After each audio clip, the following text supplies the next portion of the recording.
Le 20e mondial des métiers à Eurexpo du 4 au 7 février. Un salon pour découvrir les métiers d'aujourd'hui et de demain, l'emploi et les formations pour mieux choisir et construire son parcours professionnel. Jeunes ou adultes, nous sommes toutes et tous concernés. Le numérique transforme et impacte tous les métiers. Alors, quel sera le vôtre demain? Pour le savoir, rendez-vous sur www.mondial-métier.com et sur nos médias sociaux, #MDM2016.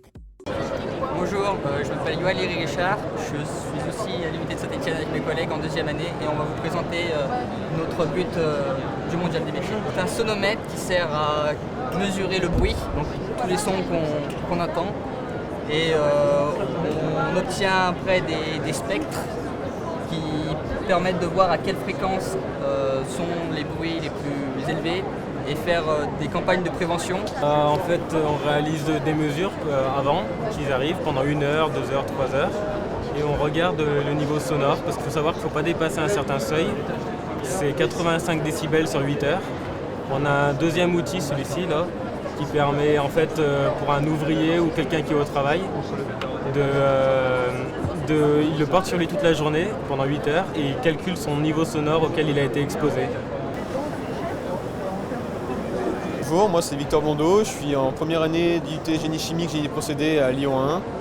Alors moi ce que j'aimerais faire après c'est une école d'ingénieur en recherche et développement dans la chimie ou dans la production industrielle de médicaments.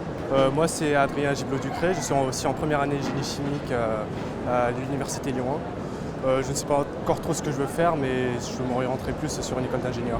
Nous ce qu'on va vous présenter c'est un fluide réoépaississant. C'est-à-dire que c'est un fluide qui, quand on lui applique des forces de cisaillement, va devenir de plus en plus visqueux. C'est exactement l'inverse du sable mouvant.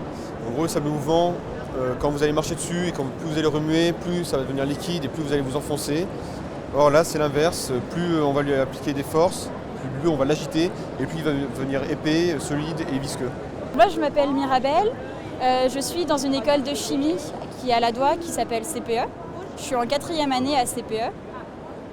Et du coup, on est ici au Mondial des métiers, à la fois pour faire découvrir l'école et la formation qu'on peut avoir dans cette école, et aussi pour commencer à intéresser les enfants dès leur plus jeune âge à ce que ça peut être la chimie, et qu'en fait c'est cool de faire de la chimie, et que c'est pas seulement tout ce qu'on entend à la radio et à la télé, comme quoi c'est avec les insecticides, etc., etc. Du coup ici, on leur fait faire du dentifrice avec simplement de l'épaississant, un abrasif et de la glycérine pour lier le tout.